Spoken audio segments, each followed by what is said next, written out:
Hello అండి, Srikala devotees YouTube ఛానల్కు స్వాగతం సుస్వాగతం. మా ఛానల్ చూస్తున్న ప్రతి ఒక్కరికి ధన్యవాదములు మరియు హృదయపూర్వక నమస్కారములు. ఈ వీడియోలో మీ అందరికీ మేము 2023లో ఏప్రిల్లో జరిగిన గంగా పుష్కరాల గురించి తెలియజేస్తున్నాము. మరి అక్కడి విశేషాలేంటో చూద్దామా? మరి ఈ గంగానది పుష్కరాలకు నేను, మా వారు, బాలశంకర్ అన్నయ్య, నాగమణి వదిన, మేము నలుగురం కలిసి బయలుదేరాము. గంగా పుష్కరాల్లో భాగంగా మొదట వరంగల్, ఆగ్రా, బృందావనం, మధుర, హరిద్వారు, రిషికేశు, ఢిల్లీ ఇవన్నీ చూసాము. వాటి వివరాలేంటో మరొక వీడియోలో తెలియపరుస్తాము. మాకు 19వ తేదీ కాజీపేటలో ట్రైన్ రిజర్వేషన్ అయితే మేము ముందుగా వరంగల్లో దిగి వరంగల్లో ఉన్న కిట్టు అన్న వాళ్ళ ఇంట్లో దిగి కొంచెం రెస్ట్ తీసుకొని అందరం కలిసి వరంగల్లోని ప్రసిద్ధ దేవాలయమైన 1000 స్తంభాల గుడి, ఇది తెలంగాణ రాష్ట్రంలోని పురాతన దేవాలయం.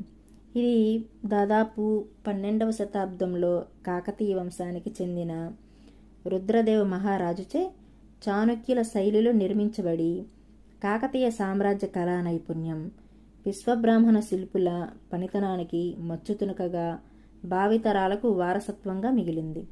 ప్రధానంగా శివుడికి అంకితం చేసిన ఈ దేవాలయాన్ని శ్రీ రుద్రేశ్వర స్వామి దేవాలయం అనే పేరుతో కూడా పిలుస్తారు. ముఖ్యంగా ఈ 1000 స్తంభాల ఆలయం విశిష్టమైన ఈ చెక్కిన స్తంభాలకు ప్రసిద్ధి చెందినది. నంది యొక్క భారీ శిల్పం ఒకే రాయి నుండి చెక్కబడిందని చెప్తుంటారు.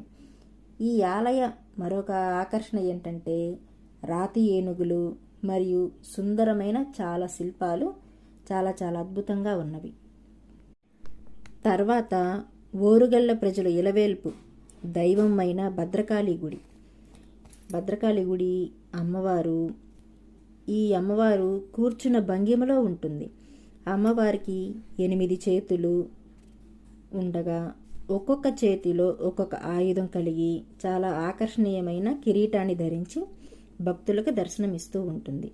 కాకతీయ రాజులు కూడా భద్రకాళీదేవిని ఆరాధించేవారు. వారి హయాంలో అమ్మవారి గుడి పక్కన ఒక సరస్సు కూడా నిర్మించారు.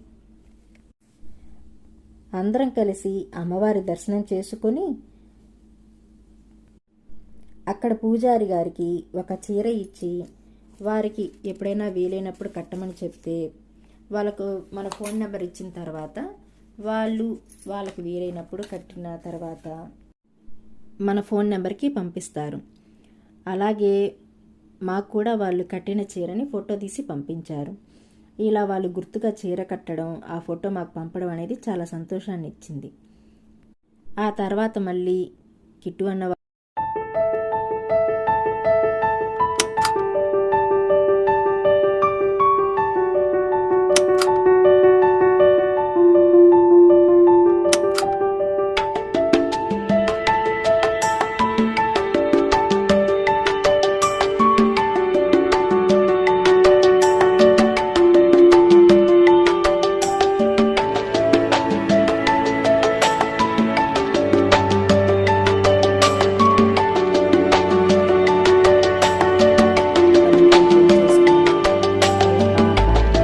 కలిసి కిల్లా వరంగల్ భద్రకాళి బండు ఆ దగ్గరలో ఉన్న పార్క్ దగ్గరికి వెళ్ళాము.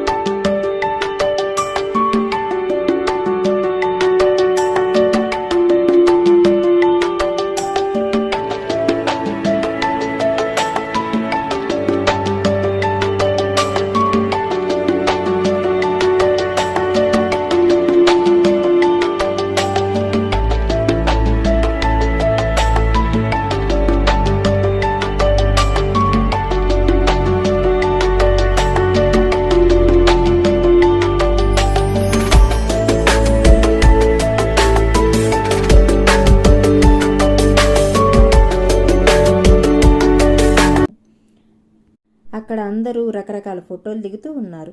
మేము కూడా కొన్ని ఫోటోలు దిగాము. ఫోటోషూట్ చేసుకునే వారికి ఇది చాలా మంచి ప్లేస్ అండి. చాలా మంచి స్టిల్స్ దిగవచ్చు. ఇక రాత్రి అయ్యేసరికి అందరం భోంచేసి తెల్లవారుజామున ట్రైన్లోకి కావలసిన ఫుడ్ అంటే చపాతీ, పులిహోర, కొంచెం రైస్, కర్రీసు, ఇవే కాక కొంచెం స్నాక్స్ అన్నీ రెడీ చేసి ప్యాక్ చేసేసుకొని మేము కూడా రెడీ అయ్యాం. ఇక కిట్టు అన్న వాళ్ళ ఇంట్లో అందరికీ బాయ్ చెప్పేసి కాజీపేట రైల్వే స్టేషన్కి చేరుకున్నాం. Next Kazipet to Agra. మరి గంగా పుష్కర యాత్ర పార్ట్ 2లో ఆగ్రా టూర్ వివరాలు ఆ వీడియోలో తెలియజేస్తాము. మా వీడియో చూసినందుకు చాలా థ్యాంక్స్. మరియు ఈ వీడియో చూసి మీకు నచ్చినట్లయితే లైక్ చేసి కామెంట్ పెట్టి సబ్స్క్రైబ్ చేయండి. ధన్యవాదములు.